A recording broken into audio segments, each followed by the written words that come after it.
Hello दोस्तों, welcome to apt talks. दोस्तों, आज के इस वीडियो में हम बात करने वाले हैं हमारे स्टॉक मार्केट में क्रूड ऑयल का इम्पैक्ट किस तरह पड़ता है। मतलब क्रूड ऑयल का प्राइस घटने या बढ़ जाने से हमारे शेयर मार्केट में इसका क्या असर देखने को मिलता है, इसी बारे में आज के इस वीडियो में डिस्कस करने वाले हैं। वैसे तो पूरा इंडियन इकोनॉमी या फिर यूँ कहे कि पूरा देश भर में, पूरा दुनिया भर में ही क्रूड ऑयल का असर देखने को मिलता है, डायरेक्टली कहे या फिर इनडायरेक्टली। लेकिन ये चैनल शेयर मार्केट से जुड़ा हुआ है, इसीलिए हम शेयर मार्केट में इसका किस तरह असर देखने को मिलता है उसी बारे में आज के इस वीडियो में डिस्कस करने वाले हैं। देखिए, एक तो ये बात है कि क्रूड ऑयल का प्राइस बढ़ना यानी कि सीधा इन्फ्लेशन को दावत देना। चीज सामान के दाम बढ़ने लगता है, ओवरऑल महंगाई बढ़ने लगता है, जिसका असर हमें शेयर मार्केट में देखने को मिलता है। शेयर मार्केट में गिरावट होने लगता है, प्रॉफिट बुकिंग देखने को मिलता है। तो ये नॉर्मल बात है। क्रूड ऑयल का प्राइस बढ़ेगा तो इन्फ्लेशन बढ़ेगा, इन्फ्लेशन बढ़ेगा तो शेयर मार्केट में गिरावट देखने को मिलेगा शॉर्ट टर्म के लिए। ऐसा चलता रहता है, इसको आप फिट कर लीजिए दिमाग में। अब क्रूड ऑयल क्यों जिम्मेदार रहता है इन्फ्लेशन के पीछे, और शेयर मार्केट में किस किस कंपनी या फिर यूं कहे किस किस सेक्टर को ये डायरेक्ट हिट करता है, इसको जानने के लिए हमें यह समझना पड़ेगा कि ये क्रूड ऑयल का हमें जरूरत ही आखिर क्यों पड़ता है, क्या कनेक्शन है हमारा इस क्रूड ऑयल के साथ। तो इसका एक ही सीधा और सिंपल जवाब है, क्रूड ऑयल बहुत सारे कंपनीज के प्रोडक्ट में as a raw material use होता है। इससे आप वंचित नहीं रह सकते। ऐसे बहुत सारे सामान हैं, बहुत सारे प्रोडक्ट्स हैं हमारे दुनिया में जिनका रॉ मटेरियल में one of the main ingredient के रूप में ये क्रूड ऑयल यूज होता है। धर लीजिए, ये एक कंपनी है और ये कोई एक प्रोडक्ट बनाता है XYZ नाम का, और इस प्रोडक्ट को बनाने में इस कंपनी को मैन्युफैक्चरिंग कॉस्ट पड़ता है 100 रुपये का, धर लीजिए एग्जाम्पल के तौर पर। और इस प्रोडक्ट को ये कंपनी बेचता है, आप धर लीजिए 200 रुपये में। अब 100 का प्रोडक्ट अगर ये 200 में बेचेगा तो इसका डायरेक्ट 100 रुपया का मुनाफा होता है। अब दिक्कत तब हो जाता है जब इस XYZ प्रोडक्ट का रॉ मटेरियल का कॉस्ट बढ़ जाता है, तो ऑटोमेटिकली ही इसका मैन्युफैक्चरिंग कॉस्ट भी बढ़ जाएगा। पहले तो 100 रुपया का मैन्युफैक्चरिंग कॉस्ट पड़ता था और 200 रुपया में बेच दिया जाता था, बीच का 100 रुपया का मुनाफा हो जाता था। लेकिन अब धर लीजिए, अगर रॉ मटेरियल का कॉस्ट बढ़ जाने की वजह से इसका मैन्युफैक्चरिंग कॉस्ट बढ़कर हो गया 120, तो अब इस 120 वाला प्रोडक्ट को बेचना पड़ेगा 200 रुपया में, क्योंकि सेलिंग प्राइस तो बढ़ा नहीं है। इसीलिए 120 रुपया का प्रोडक्ट जो है इसको बेचना पड़ेगा 200 रुपया में, और मुनाफा होगा 80 रुपया, जो कि पहले होता था यहाँ पे 100 रुपया। जिस प्रोडक्ट को बनाने में पहले 100 रुपया लगता था, अब उसी प्रोडक्ट को बनाने के लिए 120 रुपया देना पड़ रहा है। और इस प्रोडक्ट को बेचकर पहले 100 रुपया का मुनाफा मिलता था, लेकिन अब ओनली 80 रुपया मिल रहा है। अब ऐसा क्यों हुआ? क्योंकि कंपनी का जो प्रोडक्ट है उसका रॉ मटेरियल का कॉस्ट हाई हो गया है। इसीलिए कंपनी का जो मैन्युफैक्चरिंग कॉस्ट है वो बढ़ गया और कंपनी का प्रॉफिट यहाँ पे घट गया। अब ये बात जब मार्केट में पता चलेगा कि इस कंपनी का जो प्रोडक्ट है इसका रॉ मटेरियल का कॉस्ट बढ़ गया है, तो आपको पता ही है मार्केट कितना समझदार है, 10 कदम आगे ही चलता है। तो मार्केट पहले ही समझ लेगा कि अब इसका प्रॉफिट कम होने वाला है, क्योंकि रॉ मटेरियल का कॉस्ट बढ़ गया है। तो आप देखिएगा उस कंपनी का शेयर प्राइस प्रेशर में आ जाएगा, प्रॉफिट बुकिंग शुरू हो जाएगा, अल्टीमेटली गिरावट का शिकार बन जाएगा कुछ दिन के लिए। अब आपको कुछ कुछ समझ में आ रहा है दोस्तों। क्रूड ऑयल भी तो एज ए रॉ मटेरियल ही यूज होता है बहुत सारे कंपनीज के प्रोडक्ट में। हम कुछ देर पहले इस बारे में डिस्कस कर चुके हैं।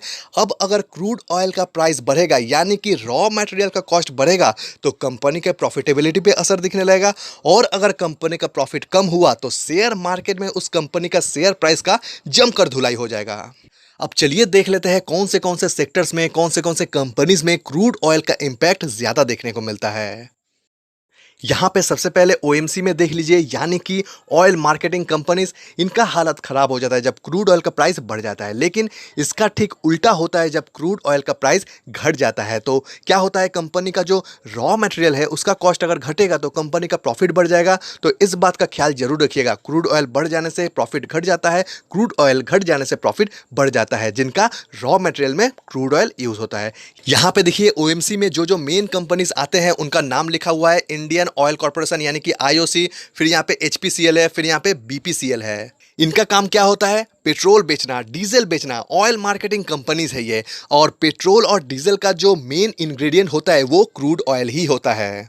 अच्छा, यहाँ पे एक ज़रूरी बात कहना चाहूँगा, समझ लीजिए। कोई भी कंपनी आखिर कितना दिन तक अपना प्रॉफ़िट कम रखेगा? वो ज़्यादा दिन तक चुप नहीं बैठेगा। अंत में मजबूरन अपना प्रोडक्ट्स के दाम बढ़ा ही देगा। इसी तरह महँगाई बढ़ने का शुरुआत होता है और सबसे ज़्यादा फटकार तब लगता है जब ये ऑयल मार्केटिंग कंपनीज़ अपना प्रोडक्ट्स के दाम बढ़ा देते हैं, यानी कि पेट्रोल के दाम जब बढ़ने लगता है। और आपको पता ही है, पेट्रोल के दाम अगर बढ़ेगा तो पूरा देश इन्फ्लेशन यानी कि महँगाई के चपेटा में आ ही जाएगा। आपको समझ में आ रहा है दोस्तों, कैसे क्रूड ऑयल का प्राइस घटने या बढ़ने से शेयर मार्केट से लेकर पूरा देश में हर एक की जिंदगी में इसका असर दिखने लगता है। अब यहाँ पे नेक्स्ट सेक्टर देख लीजिए, एविएशन सेक्टर, मतलब फ्लाइट वगैरह। फ्लाइट्स का जो फ्यूल होता है वो वाइट पेट्रोल होता है। इसको आप एटीएफ भी कह सकते हैं, एविएशन टर्बाइन फ्यूल। तो इसका भी जो मेन रॉ मटेरियल होता है वो भी क्रूड ऑयल ही होता है। तो सेम किस्सा यहाँ पे भी, क्रूड ऑयल का दाम बढ़ेगा तो इनका जो फ्यूल है इसका कॉस्ट हाई हो जाएगा, तो बस कंपनी का प्रॉफिटेबिलिटी पे असर दिखने लगेगा।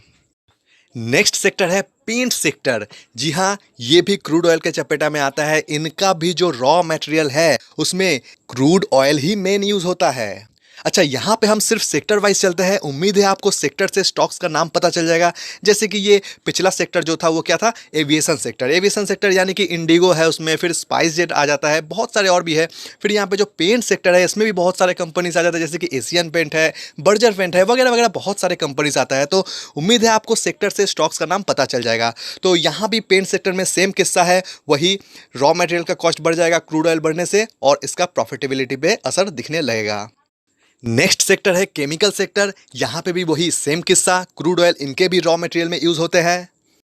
एक बात का जरूर याद रखिएगा, इन सब सेक्टर्स में जो भी कंपनीज आते हैं, क्रूड ऑयल के बढ़ने से जैसे इनके शेयर प्राइस में थोड़ा प्रेशर देखने मिलता है, वैसा ही जब क्रूड ऑयल घट जाता है तब इनके शेयर प्राइस में उछाल देखने को मिलता है, शेयर प्राइस में रौनक लौट आता है। अच्छा, कुछ कुछ कंपनीज ऐसा भी है जिनमें उल्टा केस देखने को मिलता है, जैसे कि oil exploration companies. Crude oil के प्राइस बढ़ने से इन सब कंपनीज को फायदा होता है। इनमें ओएनजीसी आ जाता है, ऑयल इंडिया आ जाता है। और एक बात याद रखिएगा, पेट्रोल का जो ऑल्टरनेटिव होता है वो गैस होता है। इसीलिए जब क्रूड ऑयल का दाम बढ़ता है, पेट्रोल का जब प्राइसेस बढ़ जाता है, तब गैस शेयर में मतलब ओएनजीसी, गेल वगैरह में उछाल देखने को मिलता है। अंत में एक बात कहना चाहूंगा, क्रूड ऑयल का प्राइस चाहे बढ़ जाए या फिर घट जाए, शॉर्ट टर्म में ही सिर्फ और सिर्फ इसका असर देखने को मिलता है कंपनी के शेयर प्राइस में। लॉन्ग टर्म में इसका कोई दिक्कत नहीं होता है, क्योंकि पहले भी क्रूड ऑयल का प्राइस बढ़ा था, अभी भी बढ़ रहा है और आगे भी बढ़ेगा। क्रूड ऑयल का प्राइस फ्लैक्चुएट होते रहता है, उस हिसाब से कंपनीज का शेयर प्राइस में भी फ्लैक्चुएशन दिखने लगता है, अप्स एंड डाउन चलता रहता है। हमें बस अच्छा फंडामेंटली स्ट्रांग कंपनी देखकर एंट्री करना होता है और लॉन्ग टर्म के लिए वेट करना होता है बस। तो फिर अभी के लिए बस इतना ही। जानकारी अगर अच्छा लगा होगा, एफर्ट्स अगर अच्छा लगा होगा, तो इस वीडियो को एक लाइक जरूर कीजिएगा। और अगर चैनल पर नए हो तो इस चैनल को सब्सक्राइब करके रखिए, क्योंकि शेयर मार्केट से जुड़ा हुआ अपडेट हम इस चैनल पर लाते रहते हैं। तो फिर हम मिलते हैं नेक्स्ट वीडियो में, तब तक के लिए गुड बाय।